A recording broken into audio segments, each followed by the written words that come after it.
to Step Into Your Greatness, the podcast that empowers you to rise above limitations, embrace your true potential, and step boldly into the life you deserve. You weren't born to be average. You were born to be great. This podcast is your blueprint to unlock unstoppable confidence, discover your soul's purpose, and create a life beyond your wildest dreams. I'm Melody, and in each episode, you'll find the tools, strategies, and mindset shifts to help you unlock your inner power, achieve your dreams, and transform your future. I believe we are all here for a divine purpose, and it's as if all of us have been waiting and preparing for this moment of awakening to finally pursue our full potential. If you feel called for more, this is where it begins. It's time to step into your greatness. Are you ready?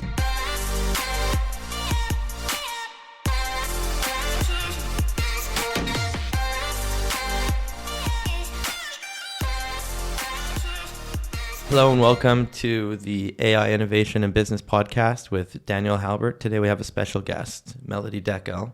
Java TEDx Women is our guest, and she's going to be explaining to us how we can get ahead in life by taking the kinds of risks and mustering up the strength to overcome ourselves, overcome the world around us, and help make the world a better place through manifesting our strengths and bringing our potential into reality. Melody, it's a real pleasure to have you today on the podcast, and I'll say it's also a wonderful experience to be with you here in your studio. And I gotta say, just surrounded by all of the good energy and personality, like everything about your environment really gives me that feeling that I can thrive and I could succeed. And so I'm kind of excited to just jump in here with you. I was listening to a couple episodes of your podcast recently, just trying to wrap my mind around how I can just delve even deeper into the subject matter that you're teaching. And I know that you apply different types of methodologies, some mantras, some focuses, and you basically are helping people to break out of some of the limiters that they put on their own minds. Could you explain to me what the most common limiters that you find you're seeing manifesting themselves in people around us today that you feel are unnecessary, that you could break them if you just took a couple minutes to think them through? So I think that most people are not understanding their greatness. I believe that people were not here to be average. Mediocrity is destructive to our life, because if we were all just look into our excellence and sort of try to strive to be our most excellent version, I think that we would all see success, right? Because you asked me in the beginning, in my point of view, what is success, or what is success for me? And in my opinion, first of all, I never compare myself to other people. I always compare myself inwards, where I was in different points of my life. And to me, every day and in every way, I'm getting better and better. So that's, first of all, initially success. And so I think that if every morning you wake up and you are a better version of yourself, that's great. You're already successful. And so we're not supposed to be looking at success or as this something that's far away. Yeah. And I think that the limitation that's pushing success away so many times is that people are trying to become, this huge version of themselves, but they're trying to explode in one moment. Whereas there's nothing in nature that becomes, in one day, like this full blown tree, right? It starts off and it, slowly grows, and then it blooms, and it takes time. So I think that the process of preparing, and for me, it was 40 years. One of the first things you asked me is when is that moment that you broke out? And I think that it was nearly 3 years ago. And so I'm 43, which means that I've been preparing 40 years for these past 3 years, which if you were to ask me, 20 something years ago when I went to school at Columbia University, and, I started my first business, and I failed and I bankrupted and everything, most people would have given up, right? Because they would have like this climax of success and then afterwards, failure, and they would kind of give up. Whereas I don't see failure as failure. I just see it as another opportunity to get better. And so I think that to start off, it's not looking at failure as failure, rather as a process of improving and getting it right. Wow. So when you look at the 40 years and then you look at the 3 years now that you're in your third year, isn't it fascinating to see how when we look backwards in time, we can splice and dice our time of our lives up into different scales in order to make sense of our success. Yep. And when I'm listening to some of the conversations that you're having with some of your guests, I realize that there's a lot of planning involved. Lots of planning. It's almost like you've been planning for 40 years. And while you've been planning, in order to effectively plan, you needed to make decisions and actively take steps towards an improved plan, an enhanced plan, a relevant one. So I'm expecting that when I kind of delve with you into the past, what we're going to see is a mixture of hard calls, challenging situations, and realizing that there's only so much that you would be able to see at any given moment in time along that road.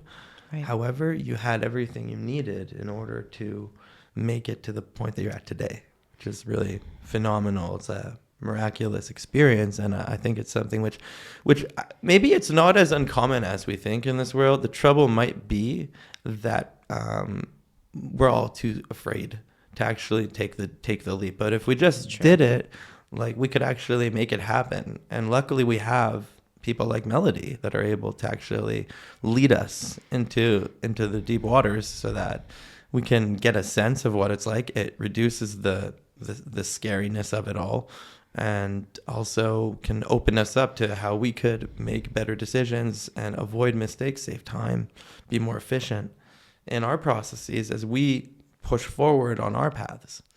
Absolutely. I think that one of the biggest important things that I wish to share with people is to recognize what they're afraid of and to jump straight into that fear, because everything that we want is on the other side of fear. And I had to become fearless in order to achieve my goals, because everything that I was afraid of was keeping me back. And I think that once we understand that being scared and being fearful, it's natural and it's there to protect us, from bears and lions. But in the business world, you can't sit back and wait for life to happen to you. You have to go jump out there and grab what you want and do. And I think that a great leader is a person that steps forward. And I talk a lot about it. And I actually just released my new podcast in English, because till now I've been podcasting in Hebrew. And so my new podcast is called Step Into Your Greatness, which is everything that I teach, and I mentor people. And, I take entrepreneurs, particularly female entrepreneurs, but not only. And I never really chose to do this. It just kind of falled upon me. And I think that that's what's really spectacular about my journey, is that I never really cared so much for money. Like, it wasn't something that motivated me. I've always been sort of geared towards changing the world. So for me, it wasn't about becoming a multimillionaire. It wasn't about becoming successful for the title so much as it is that I've just ever since I was born, right? I remember myself as a little girl. I'm like, how do I improve everything? How do I make things better? How do I save the world? It was imprinted within me.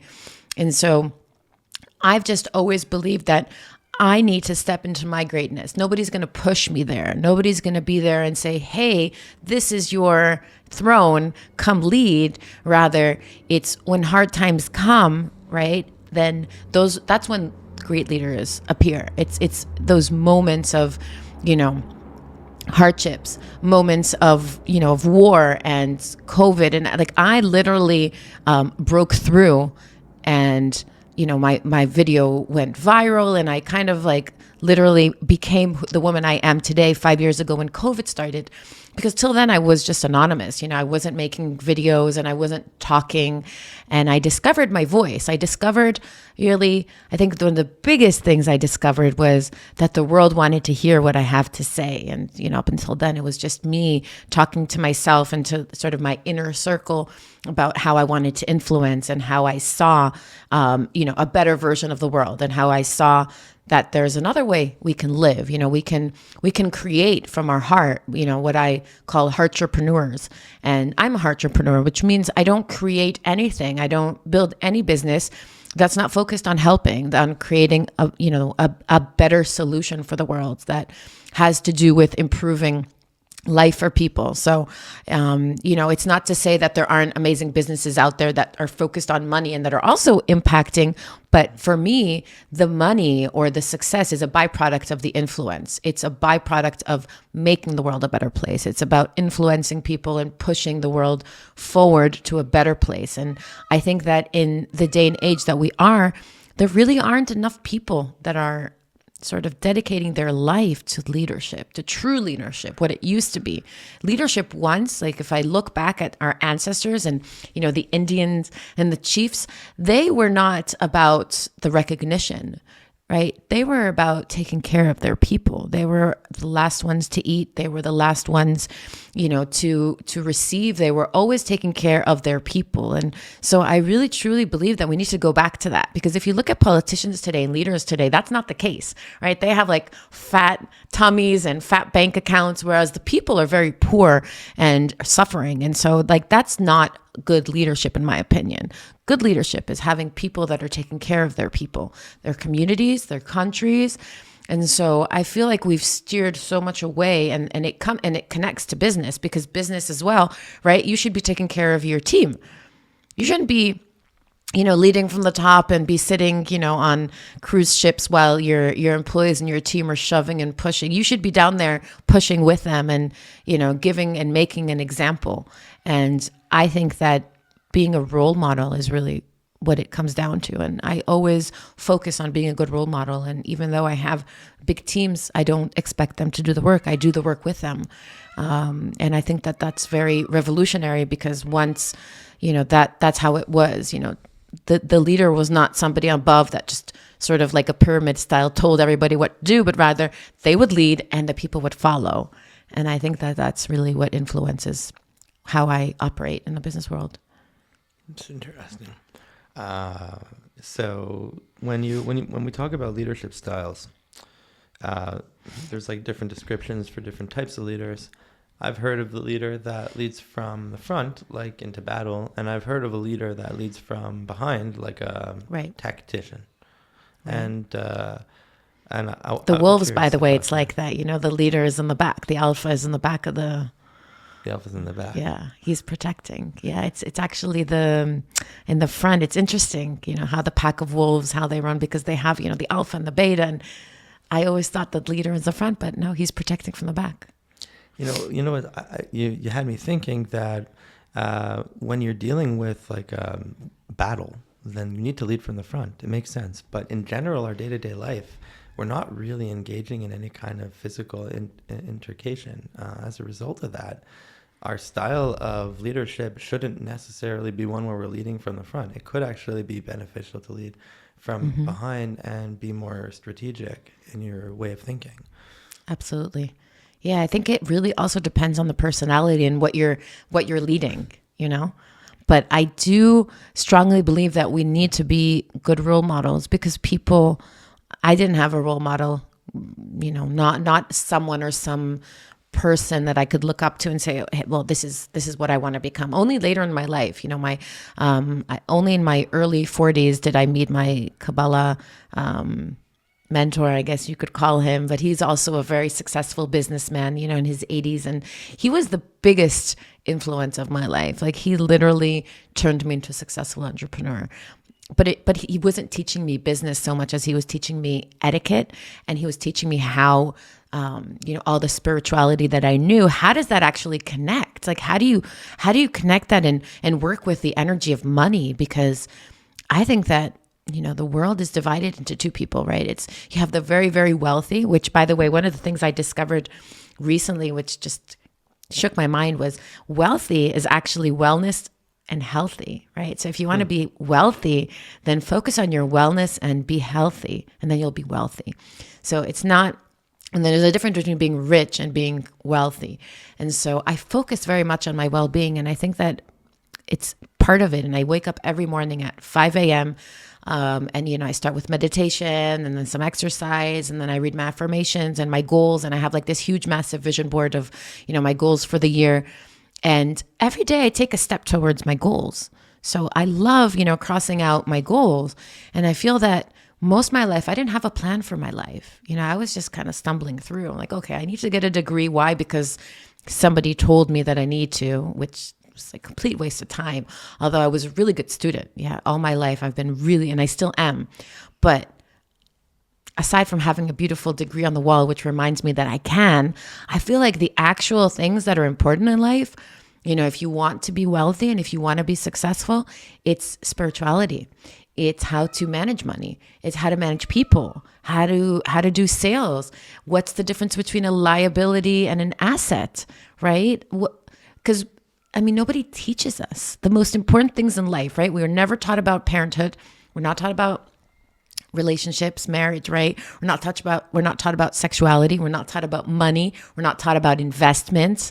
We're not taught about entrepreneurship. Even if you went to like the best MBA school in the world, you were not taught these kind of things. And I think that these are the things we should be focusing on. And these are the things that I've been focusing on. And I read or particularly listen to audiobooks now. I make an effort, at least one book a week. And so that means that I have like 4 to 5 books a month. And I've listened, I think, to every important book about money and business in the past few years. And that's what's really shifted for me, because my mindset, and that's why my first podcast was Rich Woman Mindset. And it was way before I knew what I was doing. But I knew that if I would start thinking like a rich woman, and I would have the mindset of a rich woman, that I'm sure that it would manifest into reality, which, it is. And it's an ongoing process. And I started learning smart investments, and I started learning how to network with people, like high net worth people. I would meet with people that are making millions, hundreds of millions of dollars a year, which up until recently, I was not doing that. So, success leaves us breadcrumbs, and we should be following them, because it's not rocket science, honestly. So I hear spirituality at the beginning and I hear success at the end. And in the middle is like a whole journey of the mind wrestling with how to go from an idea or a dream into reality. The journey in between those 2 points, a spiritual journey is a personal journey, right, which means it's different for every person. It also means that the outcome is going to be different for every person. So absolutely. We can speak in general terms. We could say if you apply these methods, you could become more wealthy. Doesn't mean that you're going to be as rich as the richest person in the world. Well, if you wanted to, you could, but I think it's not the main goal. If you make it your main goal, I'm sure you'll reach it. It's really like, what do you put your mind, time, and energy into? And I was using the word rich instead of the word wealthy on the second time, because like if your goal is to be rich and then you want to be the richest on top of it, you're so far gone from spirituality that you're not gonna be able to enjoy the money at the end, most likely. Right. The biggest challenge of all is actually being wealthy. If it's going to be a mixture of wellness and health, then that means that you've been applying your resources to improve your quality of life. And right, that is a piece of the journey of, I have now improved the quality of my life so much so that I have gone through a transformation that now I have become the one that is successful. And I'm bringing success in abundance to the world around me. Right. And I think that one of the most important things that I just remembered was when I understood that I need to become the person, the woman that is worthy of everything that I want. So it's not about the things as it is becoming that person that is in the vibration of everything that I wanted, right? So I studied Nikola Tesla, and I remember him, like it was mind-boggling to me when he said that if you want to understand the miracle or the magic of the universe, you need to think in terms of energy, frequency, and vibration. And honestly, it's really all that matters, right? Because all of everything that is just energy, frequency, and vibration. And I knew that I had to increase, or rather, step up my vibration and my frequency, because I'm full of energy anyway, right? But like the voltage was very low because of my limiting beliefs, right? So because I was brought up in a house where, my father went bankrupt and he lost everything we had, and I was raised by a single mom and blah, blah, blah, all the blah, blah. We all have our stories and, our belief system. I knew I had to change that. I knew I had to change the set of beliefs when I woke up in the morning, right? So like at 5 a.m., what was the first thing that came to mind, right? Usually it's, what am I going to do?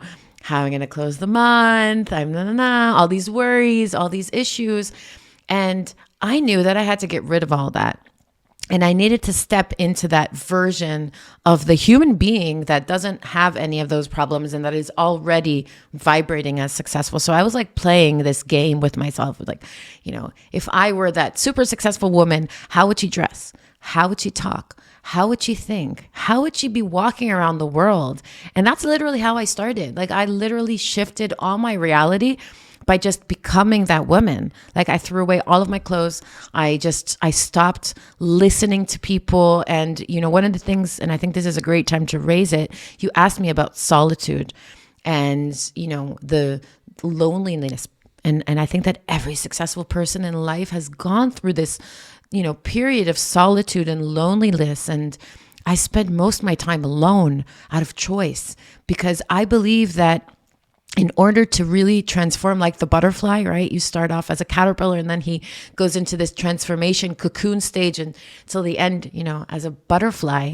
There's that transformation period. It's a dark period. It's like a period of nothingness. And we need to be okay with that nothingness, where we're like in between, transitioning between the person that we were and we're becoming the person that we are going to be. And that middle phase there, the people that were resonating with us, our friends, our family, maybe our colleagues, like we are there. There's like this dissonance. It's no longer matching. And so there's this period where you're alone, and you should be okay with that, because you get to know yourself, and you go in and you go within and you start to transmute that energy and those big, humongous, dreams that you have. And you need to be working on yourself. You should be working, Jim Rohn said, work harder on yourself than you do on your job, right? Because if you work hard on your job, you'll make a living. But if you work hard on yourself, you will make a fortune. And those are the type of words and sentences and influences that I filled my mind with. I looked for inspiration everywhere, and I learned a lot from nature, right? So it's spirituality, but it's really blended with nature. I mean, most 80% of what I teach today, and I mentor a woman, and I do it, with so much ease and love. It's because I learned, even about investment, I learned from nature.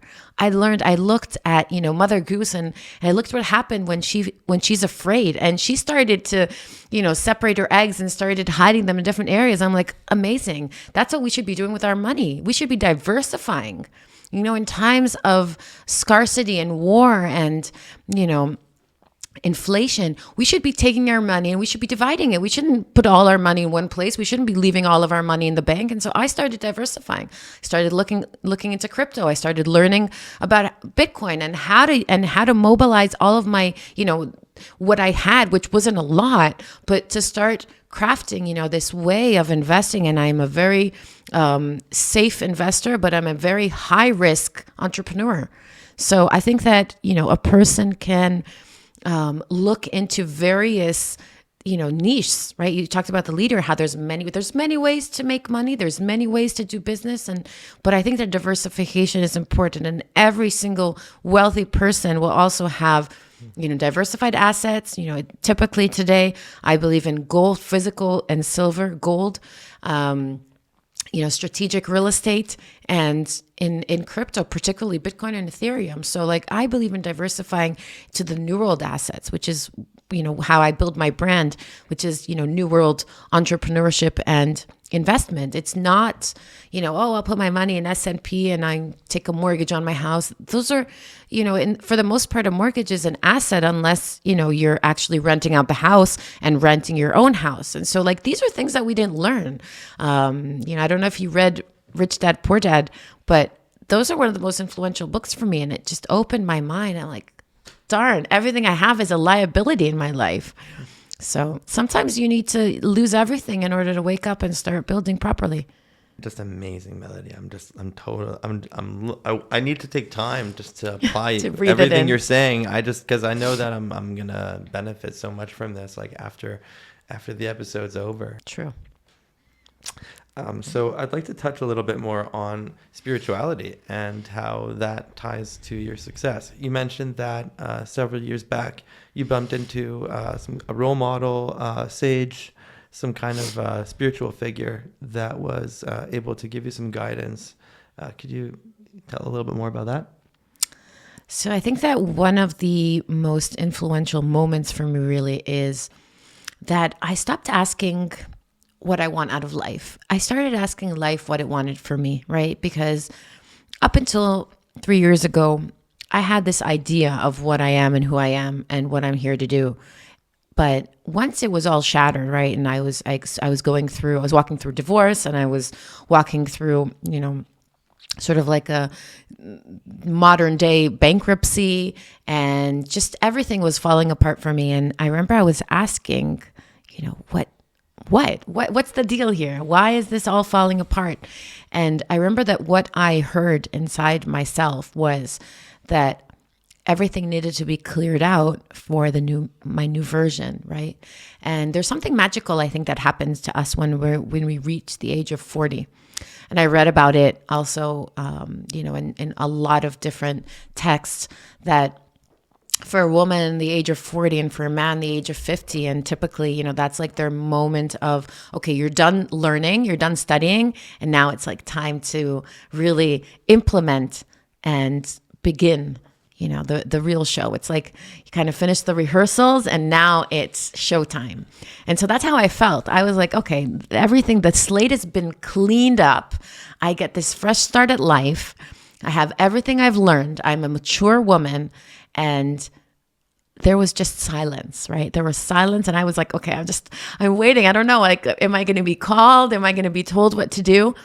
And then this magical human being appears. He must be, I think, in his 80s now. And we're talking like very, very successful businessman that normally I wouldn't meet this type of person. And he just took me under his wing, and he saw, I think it was like the first time that somebody looked at me and said, wow, you are amazing. You have this potential to be one of the most successful people in the world. And I was like, are you sure you know who you're talking to? Like I felt that like there was this gap between what he saw and what I knew about myself. And this was the first time that I was really looked upon for that version, like without the history, right? Just that version, the full potential that I could be. And I was just, my whole goal was, how do I close that gap and not disappoint him at that point, right? So I was like, if he sees this amazing person, how do I close that gap so I don't disappoint him, and so he doesn't come and say, you know what, I'm sorry, I made a mistake. I thought you were somebody else. And that's how it started. And then he started teaching me for free. Like he was mentoring me for free. He was driving, imagine, an elderly man that I should be the one going to him. But because I was walking through divorce, and I didn't even, I didn't have a house. I just came back from Costa Rica, and, we were, for 2 years, I took my family all around the world and trying to like find, I don't know what I was even looking for. I guess I wanted to create a community. I was looking to relocate. I was looking to find answers, to questions that I've just been playing with all my life. What am I here for? What is this? Is this a simulation? Is this a game? Like, is there somebody on the top, like the Truman Show, that's laughing at us and just enjoying all of this chaotic nonsense that we're going through. And I was really like soul searching. And then he comes along and he tells me everything that I've been yearning for and giving me answers to questions that I've just been seeking for my entire life, and connecting all the dots for me. And I think that Steve Jobs said it so beautifully, that you can only connect the dots looking retrospectively. And I couldn't up until that moment see, like why. Imagine, I've been divorced twice.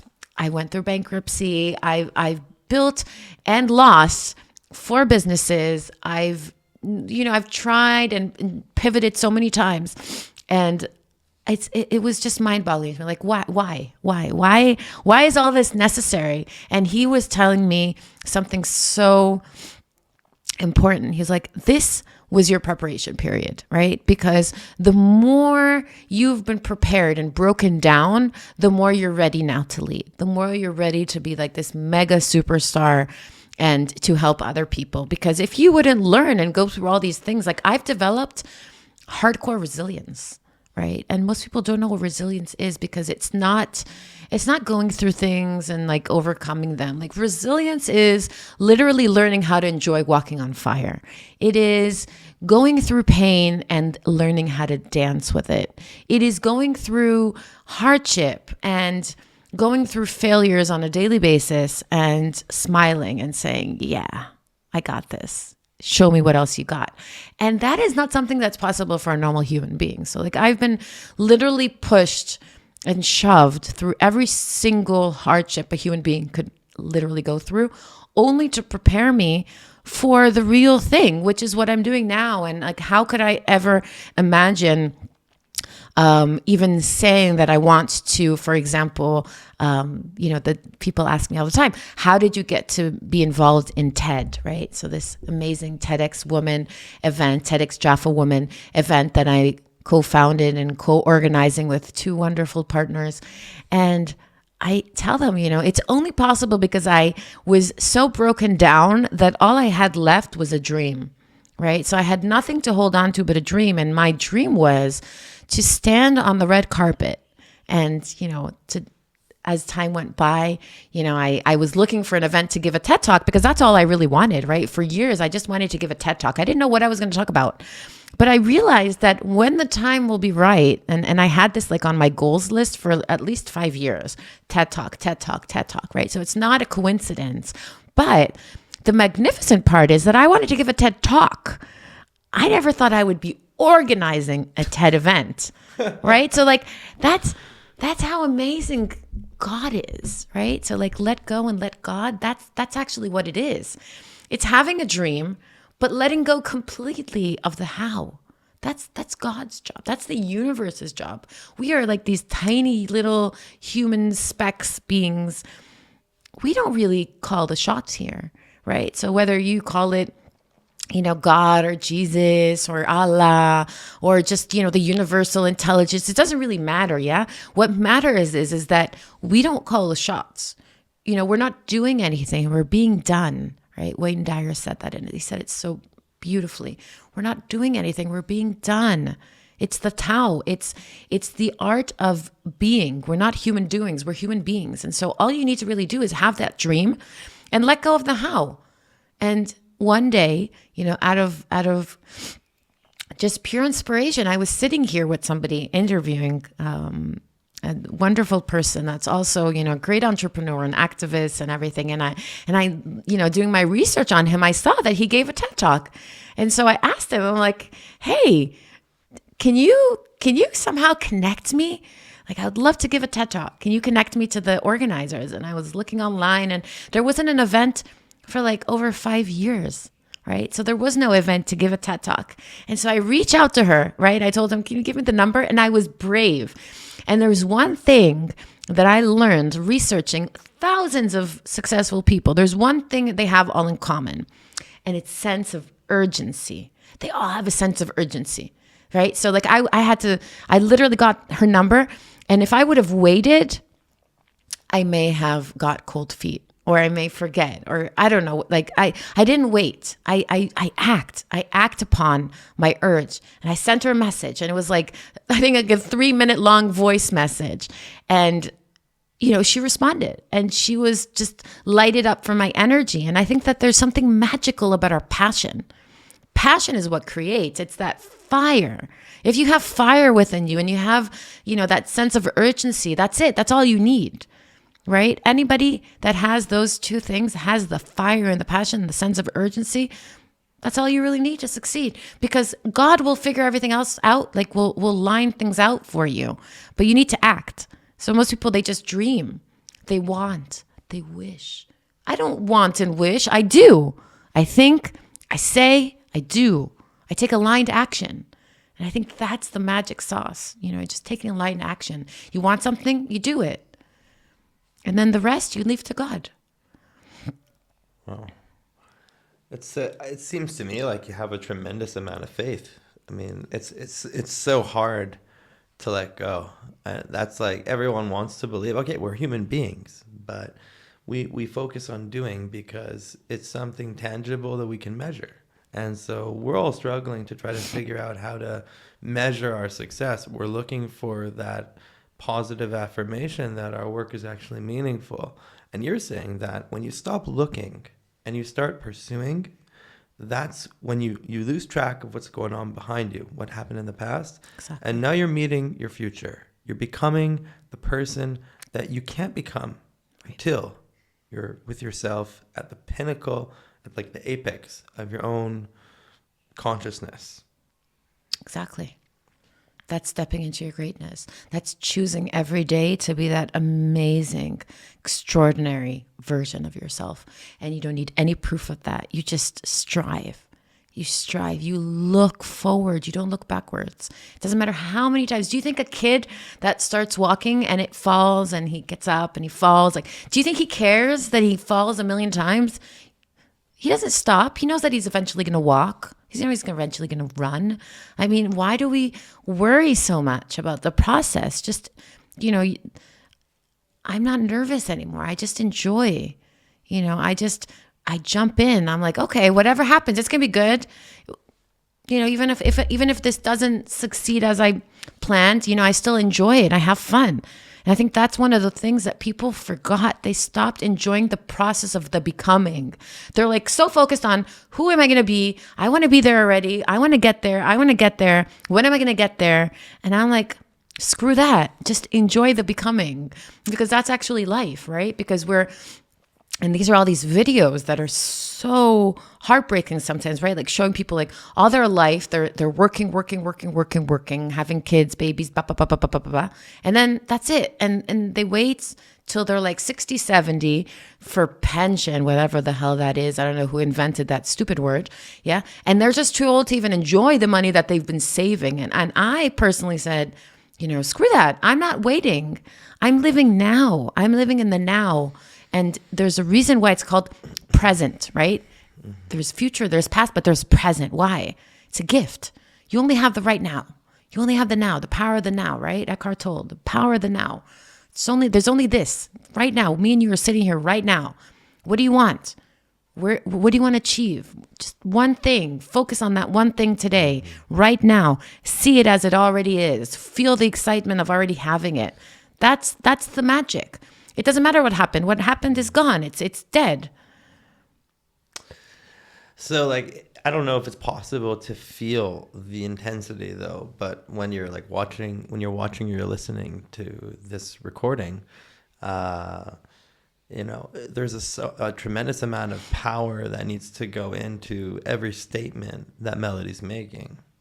The energy, the buildup, the concentration, it's something which is a part of the secret sauce is to ask yourself, how can I become like a hub of energy? How can I generate enough passion, enough fire to consume myself and to become something, to rise from the ashes? Exactly. It's very powerful. It's very difficult to explain. Almost have to be here for it. It's interesting that you said that, because one of the the course that I teach, a transformation, I call it transformation, financial transformation course for women.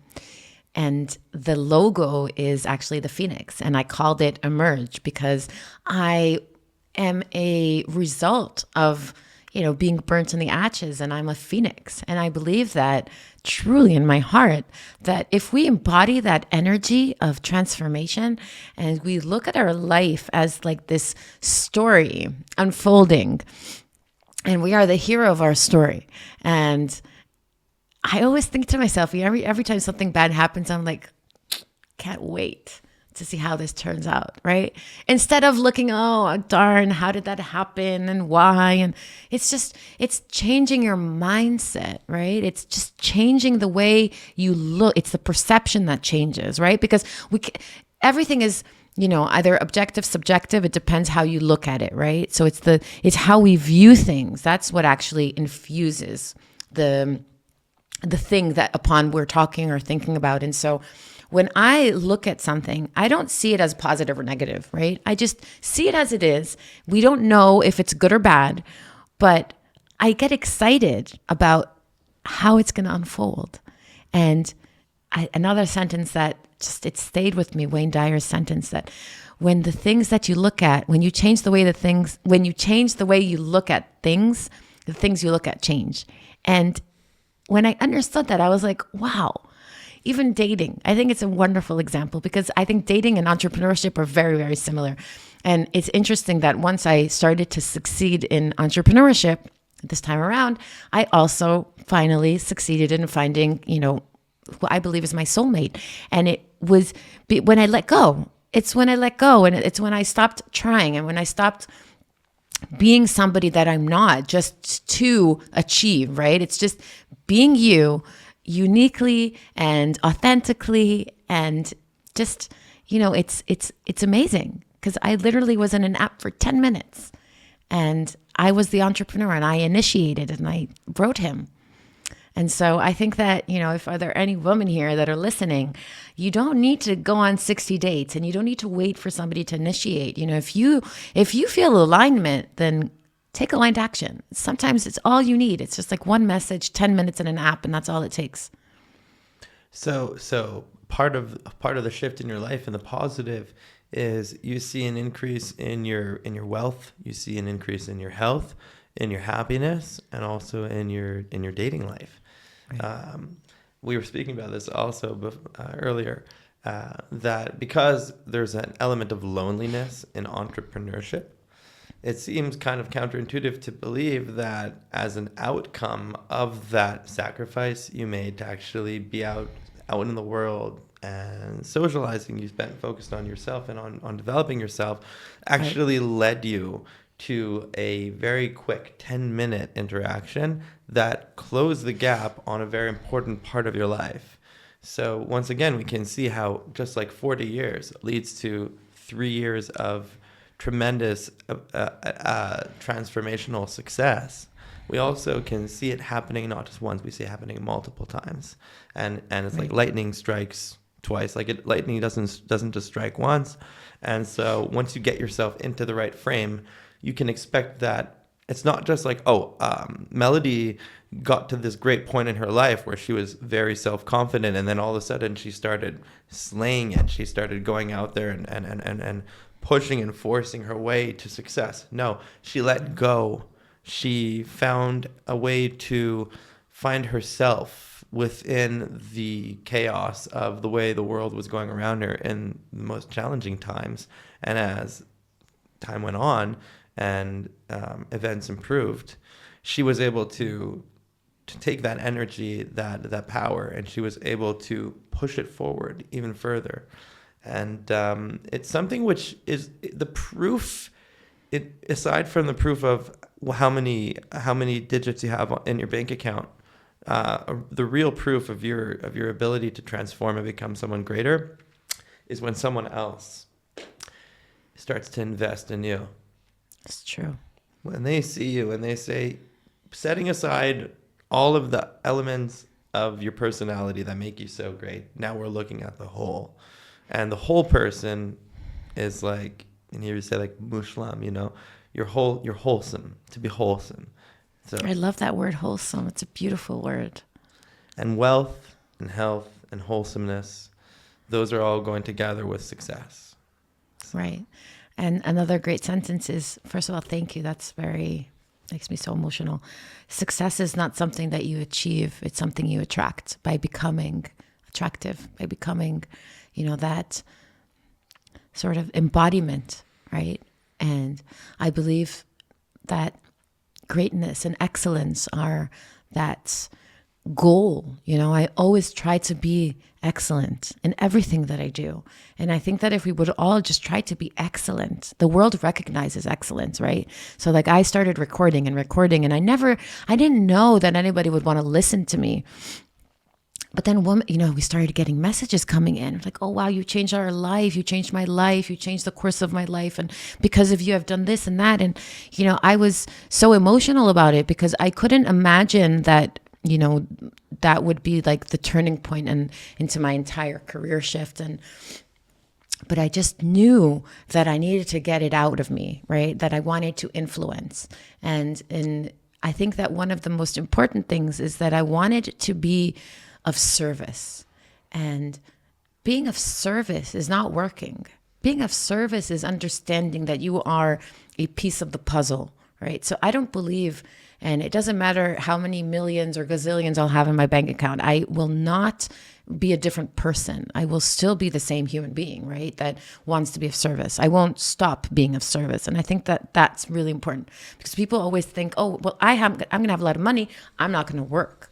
Right. But if you look at true, leaders, you will see that no matter how much money they have. Right. So Warren Buffett, for example, is a great example. He still lives in a very modest and small home. I read. And, a lot of people, they still live like a very simple life and they still serve. Right. It's not like I'm going to disappear and that's it. And I'm going to just enjoy my money one day. It's not about that. Right. So money is a byproduct of your influence and of your service to the world. And so if anything, I just want to continue to expand my service. I just want to continue to expand how much good I do into the world, because at the end, I'm here for leaving a legacy. And I don't know how many people are into that these days and how much it really touches them, but I don't care about the money. I really don't. Like, I think there's a certain point where you're like, okay, I need this amount of money just to survive, or not. I don't believe in surviving, but to strive and to thrive in this life. But beyond that, who cares, right? So we still sleep, all of us, and what do you really need, right? As a human being, you want to be loved at the end. You want to be cherished. You want to leave a legacy. That's it, right? So everybody cares about their family. Everybody wants to eat well. Everybody wants to sleep well. But everything beyond that, it's like, who needs all of that anyway? And so where I'm stemming from is just because I learned how to organize my thought, I learned how to organize knowledge. And when I organized knowledge, I was able to transfer it to other people. And that's how I can make money, right? So by taking my organized thought, organized knowledge, and being able to transfer it to other people. So just, people saying knowledge is power. That's not true. Knowledge is not power. Organized knowledge intelligently, that is power. But just having tons of knowledge, right? Then, you got plenty of religious or Buddha and, people all around the world that have plenty of knowledge, but they are, a lot of times starving. And so I think that it's our most important goal to, first of all, figure out how to learn how to make a living from who we are. Not get skills. Don't go to school and learn skills. Who are you? What are you here for? What are you meant for? What is your genius? And we all have a genius. My genius was activated when I was completely broken and lost, right? Because something happens to you when you're like going through excruciating pain and suffering and loss.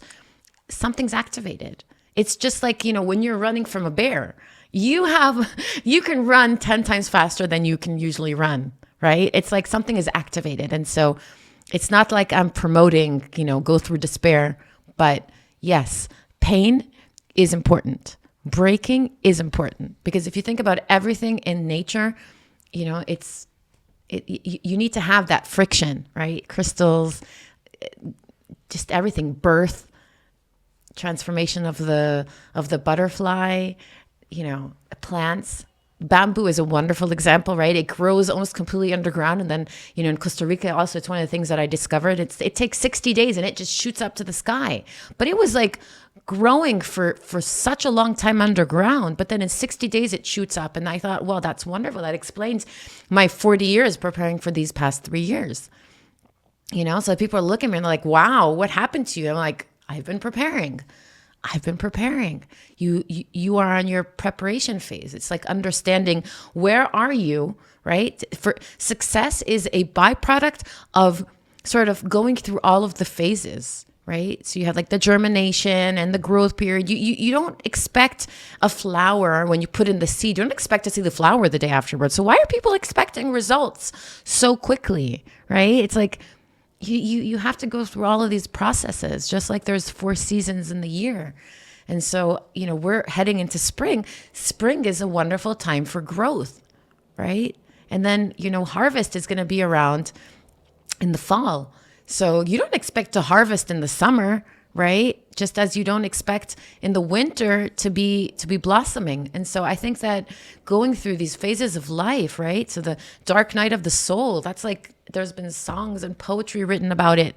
It's because it's part of our human nature. We all have that dark night of the soul. We all have the winters of our life. And so I think that if we want to go into the spring of our life, we have to finish the winter. We have to grow. We have to hibernate in that winter. That's the loneliness period. That's the solitude period. It's the winter of your life. It's that dark night of the soul. And then you blossom. So you're blossoming after seasons have gone by, and one of them was where you were tilling the soil, and then you planted the seeds and waited for the seeds to germinate and grow, and it takes some time. So are you able to fast forward success? Is it possible, or are we really stuck, let's say, abiding by the laws of nature? I think that if you need to break it down to like simple steps, right? So it's having a vision, right? And most people don't have a vision for their life. They're just like a pedal boat out in the sea, and they don't know where they're going. They're just like, oh, all right, let's see. Well, my parents told me to go to school, so I'll go to college. They study something. They usually focus on something that, will make money for them, or whatever, what they perceive at least that will. And then, there's this moment where I believe that usually it happens when something breaks, where you're like, hey, well, this isn't working for me, right? So, I mean, it's wonderful if you already find in an early phase of your life what you're meant for. I believe that success, and it really depends how you define success, right? So if you're defining success as just money, then yeah, sure, you can, a lot of people can have success. But to me, true success, is finding the essence of why you're here, right? It's like, why am I here? Who am I, right? Then you find who you are. And once you know who you are and what you're here for, having that vision, writing it down, create a vision board, right? Because you want to see it, and then create a plan, right? So it's vision plus creating a plan plus execution, right? And holding space for that, right? So it's that the faith is like that. It's the seasoning, right? So it's having a vision, adding a plan, building a plan, execution, and then just sprinkling lots of faith and surrendering in between. That is the epitome of success. If you do that, I swear to God, there is no possible way that you will not succeed. And it doesn't matter if you want to open a dog food shop or if you want to build a high-tech company, right? But it's following that diligently every single day. It's waking up every morning, looking at your goals. All right, this is what I'm building. This is what I'm doing. I'm doing the inner work. I'm doing the outer work. I'm embodying the person, the human being that I need to be to hold that, right? Because not every person can hold running a company. A lot of people want it, but then I always say, can you? Like, truly, can you? Do you feel prepared to run a multi-billion-dollar company now? Like, can you literally hold that without freaking out? Can you look at the numbers? Can you manage the team? Can you hold the frequency of success even though everybody's telling you that it's not going to work? Right? So that's the preparation phase. Because if you can follow through all of that process of not seeing results, but believing that if you follow the plan, that you will succeed, and knowing that everything and anything is possible in this world, there's just no chance that you're not going to succeed, right? So it's the complete opposite. It's not will I, it's there's no possible way that you won't. Just keep going, and eventually you will. What are some techniques we can apply to get to know ourselves, explore ourselves in order to get going on the road towards our own success? So self-inquiry, right? It's basically looking within. It's understanding what and who you are. I think that one of the first things that self-inquiry is looking at our thoughts. What am I thinking all day? What are all these, chit chatter that's in my mind? Is it me?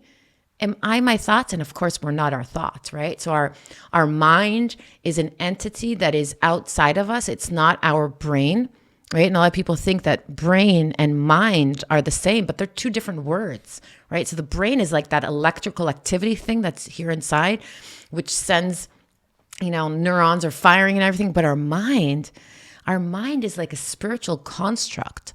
And our mind is constantly chattering and talking and saying things. And it's interesting because the mind is something that can be programmed, and it is programmed, which, by the way, if you were brought up watching television programming, then tell a vision, right? Somebody was telling you a vision through the programming. And that tell a vision programming literally programmed your mind up until the age of 7. And so it's first important to understand that there already is tons of programming, right? All these limiting beliefs.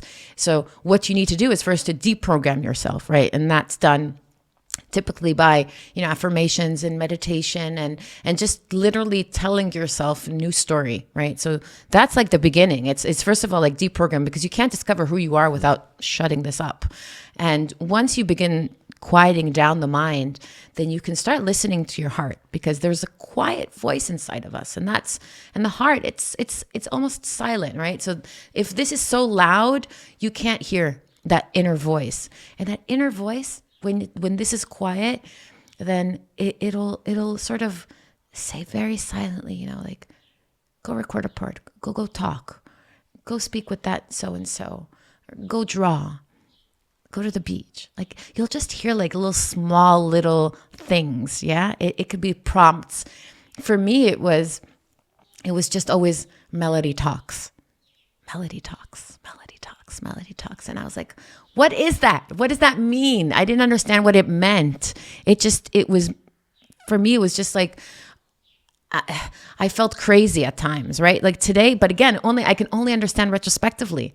My spirit always knew that I was meant to talk, right? So podcasting is just a form of talking. It's just a way for me to sort of send out, transmute my knowledge and energy to the world, right? So talking on the stage or podcasting, but my essence is to talk, right? So my vehicle is my mouth, but I didn't know that until I was brave enough to listen and to act upon it, right? So one day I just opened the microphone at the age of 20, at the age of 40. This is just 3 years ago. First time I talk into the microphone, right? So it's acting upon this urge within you. So you may have an urge to play with technology, and you ask yourself, okay, so why? What's in it? Like what am I meant for? And then you start playing, and you're like, okay, I'm gonna give myself an hour a day, and I'm just gonna play with technology. I want to see what happens, right? So like now I have this urge to create music, right? Because my name's Melody, and I love self-development, and I want to take it further. I want to take my voice, and I want to take it with frequencies, and I want to create, music. So it's like these tiny little nudges that we get, right? So it's write them down every day, read them, and take small inspired actions on that. And then I think the most important thing is really to know thyself, right? It says it in the Bible, know thyself. What does that mean? Who are you? What are you? What are you? Like this piece of meat just walking around on a spinning rock? That's ridiculous, right? Everything is divine. Everything is sacred. There's nothing here that is a mistake. Even the craziest chaotic things that are happening around the world, there's no mistake, right? Nature is mathematical. So if we understand that magic exists and it's not from the fairy tales, but everything, just you being here right now, this is magic, right? The fact that we can talk here right now, that's magical, right? You reached out to me on LinkedIn and I answered and we had a talk and now you're here. Like, how crazy is that? Yeah.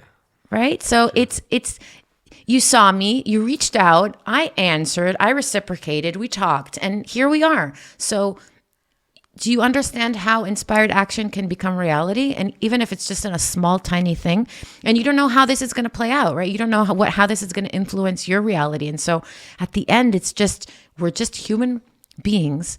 We're spirits having a human experience. And we get to do this amazing thing, this exchange of energy, and to talk and to throw ideas one at each other. And so this is how it begins. You start playing around with ideas and thoughts and, things that you want to do, and you just somehow unfold and you become, and you start moving forward. Yeah. Well, that's a real pleasure to be able to to be in your presence and to learn from you. Thank you.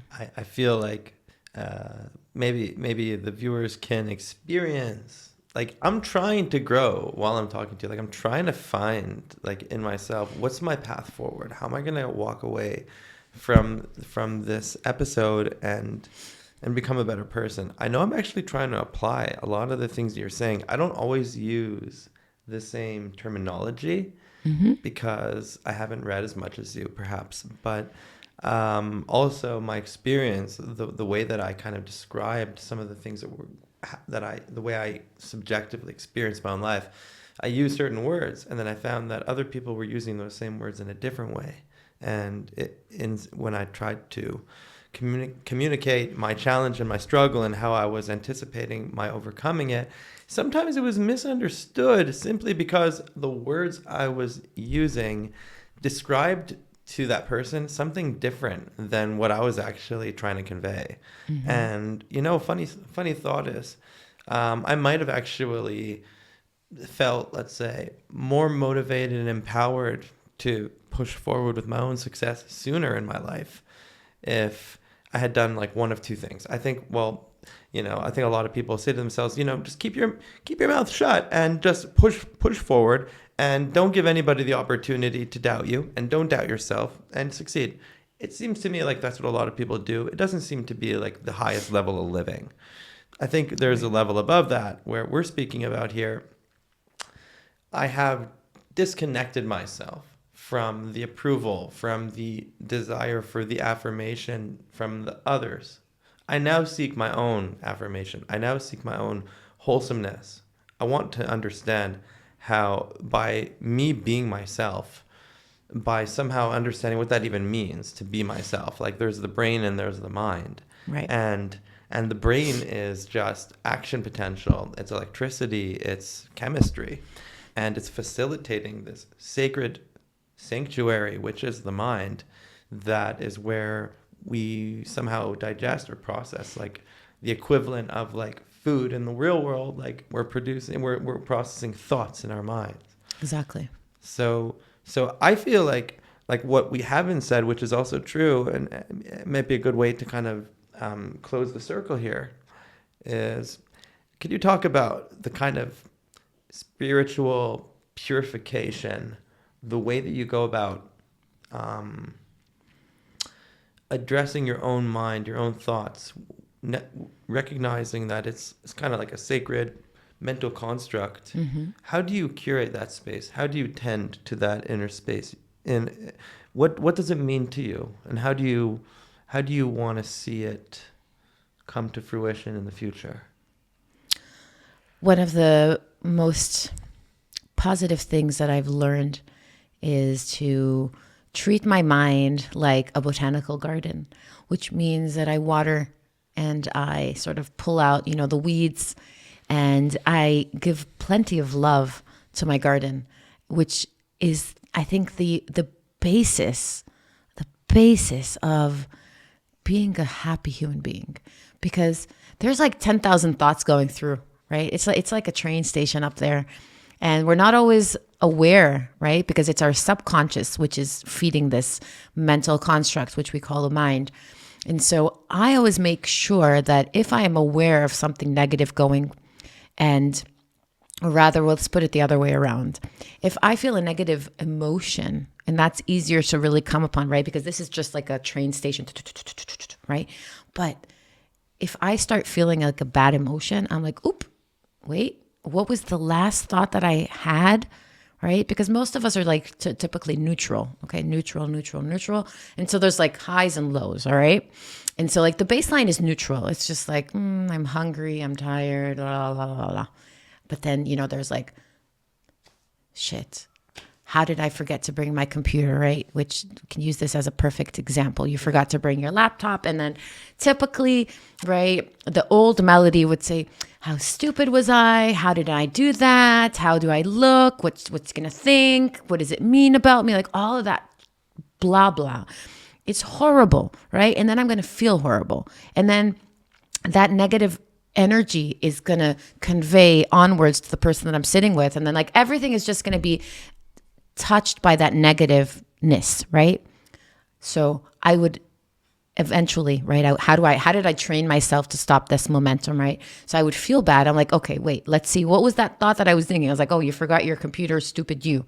I would stop there. I was like, no, it's all right. You're human. Things happen, right? So like I would change the momentum. I would neutralize it. I was like, okay, this happens to the best, to the smartest. It's all right. Don't worry. So you'll come back next week. We'll see. Maybe you can transfer it to, like, I would find ways to neutralize that thought immediately. I would not let it continue, and I wouldn't try to fix my emotion because I know, because of organized knowledge, and I've been learning that an emotion is a byproduct of a thought, right? And a belief is only a thought that you keep thinking. So I can change my beliefs by changing my thoughts. I can change my emotions, which is basically energy in motion, right? So it's energy in motion. That's my emotion. So if I can change my emotional state by changing my mental state, I can basically change my reality. And so that's like, we were talking a lot about the business part and the mindset part, but this is like the physiological part. So all you're supposed to be doing is managing your mind and your emotional state, right? So if we can simply manage our emotional state, easy peasy, right? Because otherwise, no matter how hard you try, this is going to fuck it up. Excuse my French. It's just going to screw it all up because the energy that's being emitted is either positive or negative. And if you have a negative thought, which causes a negative emotion, you're emitting a negative energy out to the field. The field is like this matrix of everything is possibleness, right? It's like plasma. It's not yet anything, right? It's just like this blob that can be anything. And when you're emitting negative energy out to that field, it's just going to continue to emit and become more, right? So that's why they say when it rains, it pours, right? Where did that come from? When it rains, it pours. It's because when you start negative momentum, right? It's just like this hurricane, right? Then you bump your head into the closet and then somebody cancels the meeting you've been waiting for, right? Like everybody knows it, how like one thing causes the other in a negative situation, but it's also the positive as well. Just like you pointed out, right? So like, oh, you became successful and all of a sudden you found your soulmate and all of a sudden you found this and all of a sudden this is happening for you and this is happening to you. So it's not a coincidence. It's literally changing your vibration. It's literally just changing your thoughts. It's literally controlling your emotional state of being at every given moment. So our job is not controlling the outside world. It's not even about anything that I do. Yeah, like this is wonderful that I have all of this stuff. But way before I had all this stuff, I was just controlling my emotional being because I know that I am the creator. I am the one emitting a frequency out, an energy out to the world. There's a reason why you like my energy. If you would have met me a couple years ago, you probably would run away. I was not emitting positive energy. I was very much in a phase of, maybe not 3 years ago, maybe like 7 years ago, 8 years ago, right? I wasn't understanding yet at that point that I am influencing everything around me. I thought I was being influenced, But we are all our point of attraction, meaning that you are calling in everything in your life. So nobody is to blame, right? If you miss the train, sure, it's not such a big deal, right? But it's not anybody's fault, right? Like there's a moment of sort of acceptance that we are our point of attraction. If we are positively charged, we will be calling in positive things. We will be calling in more of the same, right? So like attracts like, there's a reason for that. It's the law of attraction, right? The law of vibration. There's like universal laws and we abide to them. We are no different, no different. And so it's really like you want to start from zero, go learn the laws of the universe. Go learn. Go understand how this universe operates. Because once you understand how it operates, you just plug in. You just plug in. There's like universal intelligence in everything. And so it's not that I've became successful because of me. I mean, that's ridiculous. That it's not, it couldn't be that I did something different so much as I changed my vibration, first of all. You know, yes, I try very hard and I adhere to excellence and everything, but like that, I was always like that, right? But that's not what shifted for me. It's really being mindful to what am I emitting? What's that frequency? Am I positive or negative right now? Am I looking at things in a positive perspective? Am I nurturing and loving myself and accepting myself, right? That's all that really matters, because nobody wants to be with a person that's just negative, right? Nobody. If you can choose to be like with a happy, positive person or a negative, grumpy person, obviously you're going to choose to be next to the positive one, right? So we all know that, but we don't, and yet we don't practice it on ourselves usually, right? So I think like it starts from there. Well, if you could just give say some like parting words, a message to the audience, something that they can do right after they're done watching to move their life forward.